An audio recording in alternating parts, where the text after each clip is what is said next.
Hello বন্ধুরা, আমার নাম কবিতা। আমার একজন কাজের লোক আছে, সে বড্ড পরিশ্রম করে আমার মালিশ করে। একদিন আমি তাকে কিছু টাকা দিতে গেলাম। সে বলল, থাক মালকিন, এর হিসেব রাতে নিয়ে নেব। আমি তো কিছুই বুঝতে পারলাম না। যতক্ষণ সে মালিশ করত, আমার শরীরে একটা মজার নেশা চড়তে থাকত, আর আমি আরামে গভীর ঘুমে তলিয়ে যেতাম। কিন্তু এক রাতে আমার ঘুম এলো না, আমার তো মাথা ঘুরে গেল।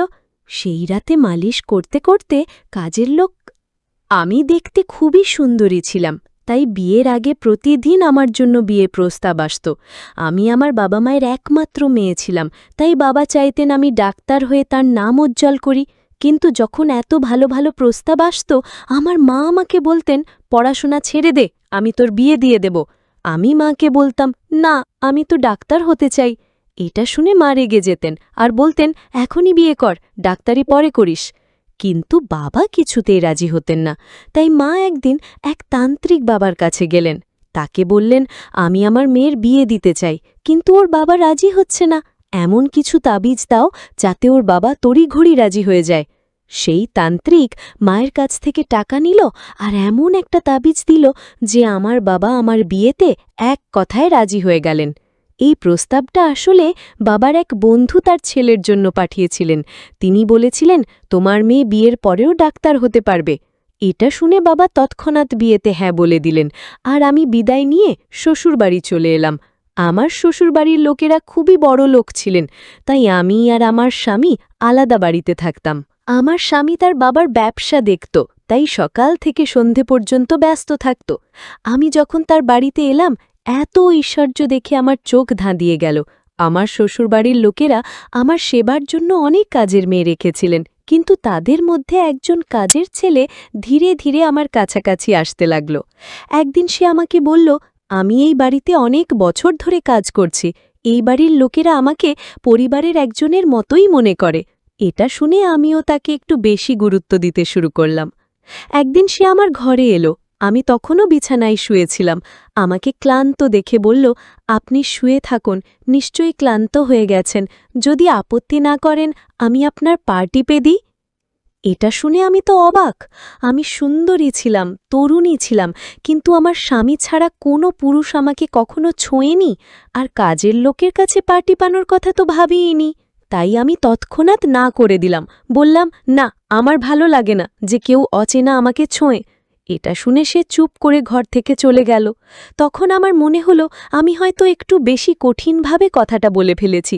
বোধহয় এই বাড়িতে সে আগেও এমন কাজ করত। আমার স্পষ্ট মানা করায় তার মন ভেঙে গেছে। আমার মনটা খুব নরম ছিল, তাই পরে খারাপ লাগতে শুরু করল।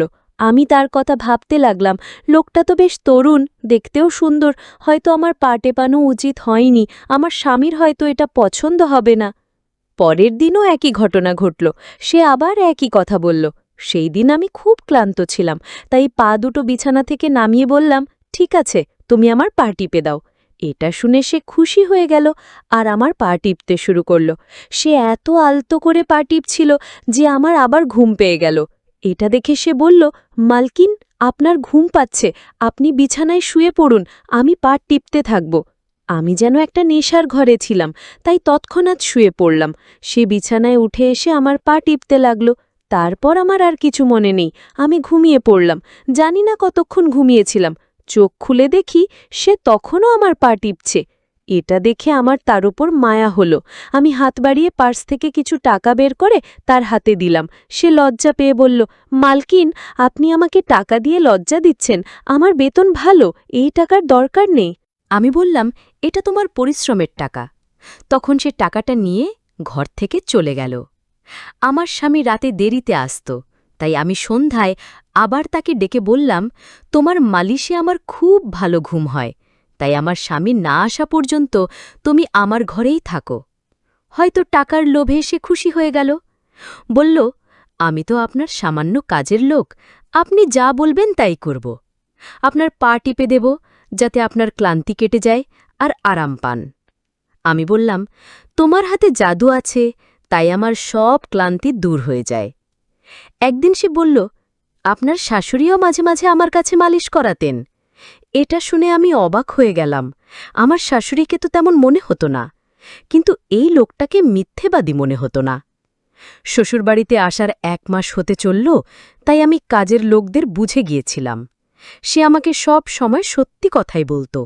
বাড়িতে কাজের মেয়েরাও ছিল, কিন্তু তারা মিথ্যেবাদী আর অসৎ ছিল। আমার কথা তারা পাড়ায় ছড়িয়ে দিত, তাই আমি তাদের ঘরে ডাকতাম না। এই কাজের ছেলেটা বাড়ির পুরনো লোক ছিল, তাই আমি তার উপর ভরসা করতাম। সে ঘরে আসত, কিন্তু চোখ নিচু করে রাখত।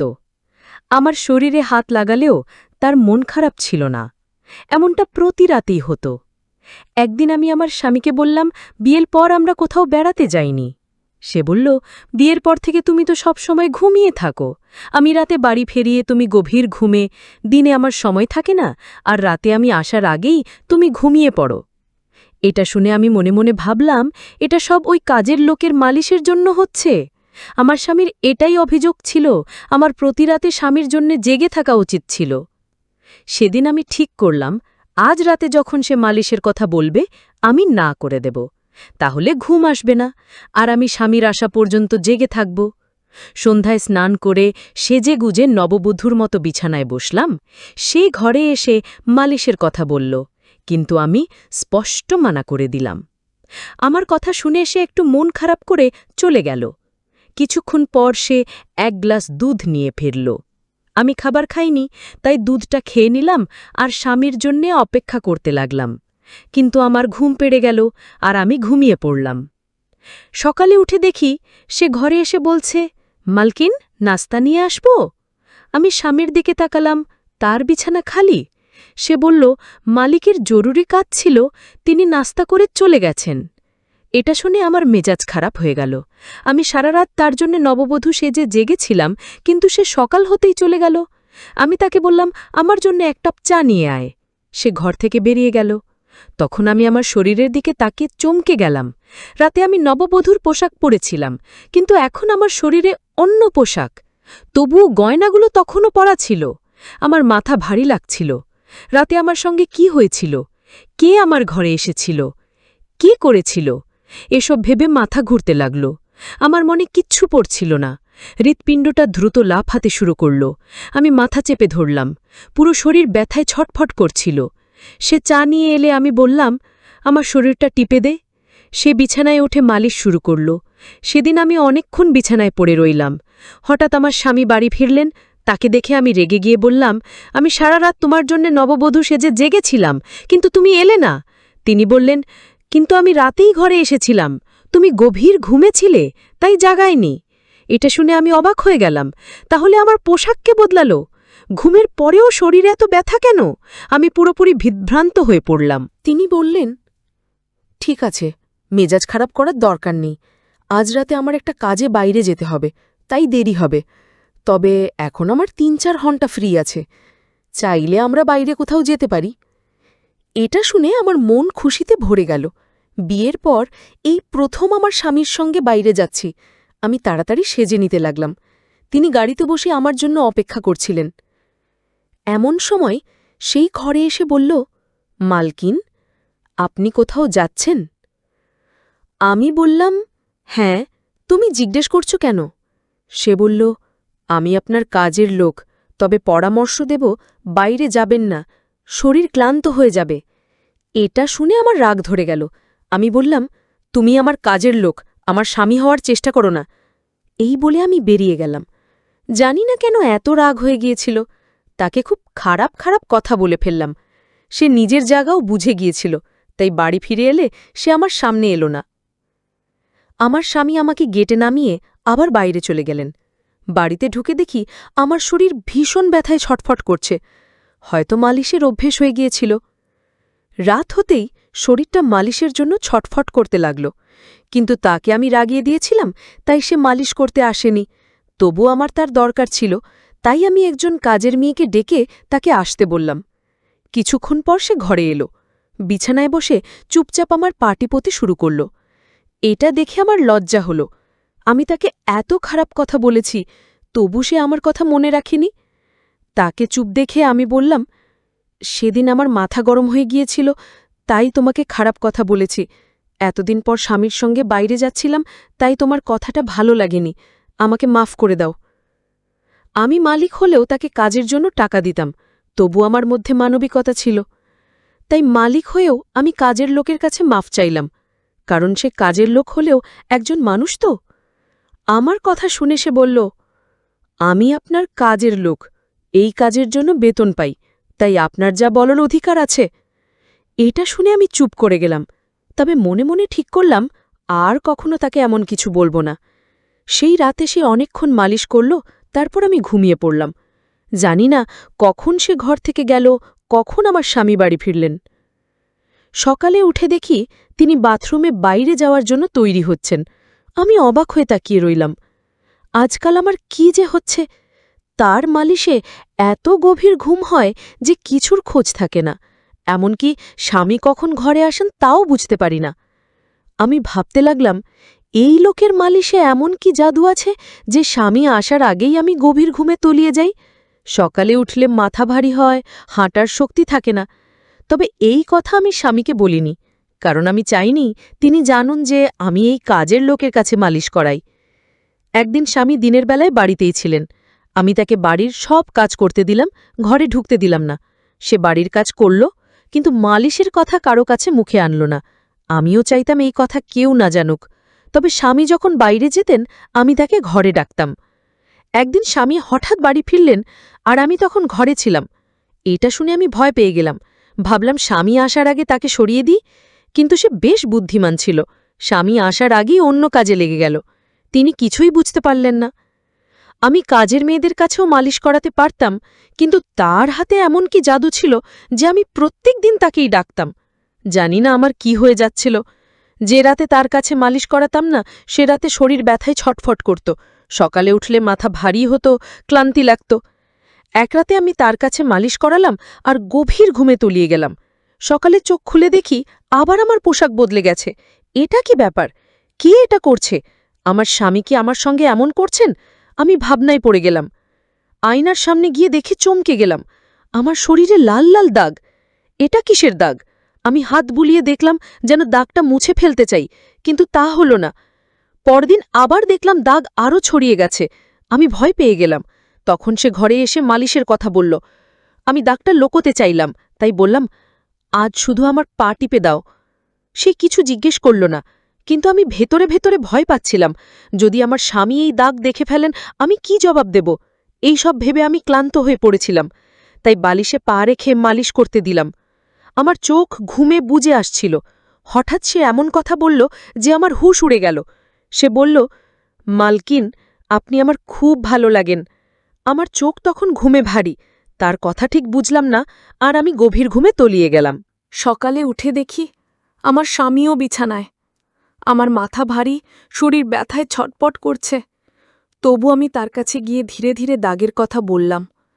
ভাবলাম, দাগটা বাড়ছে, তাই তাকে জানানো উচিত।